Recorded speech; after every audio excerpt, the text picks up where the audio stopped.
அவங்கெல்லாம் கேள்விப்படணும். என்ன கேள்விப்படணும்? நம்ம ஒருத்தங்களை ஒதுக்கி வச்சோம் பாரு, நம்ம ஒருத்தங்களை அற்பமா நினைச்ச பாரு, அவங்க கூட கர்த்தர் இருக்கிறார்.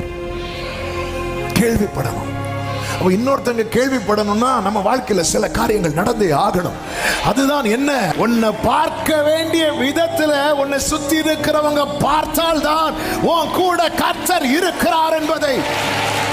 ஆமென். எல்லாம் இழந்து நஷ்டம், வேதனை, வருத்தம், நிந்த இது நடுவிலே உட்கார்ந்திருந்து யோபு சொல்லுகிறார், எனக்கு குறித்திருக்கிறதை அவர் நிறைவேற்றுவார் என்று.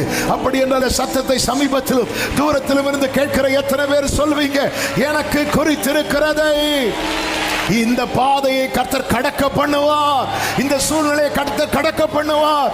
என்னுடைய பிற்காலம் மகிமையாய். ஆமே. நீ ஒரு இடத்துல இருந்து இன்னொரு இடம் அங்கேயும் பிரச்சனை, இன்னொரு இடத்துல இருந்து இன்னொரு இடம் அங்கேயும் பிரச்சனை.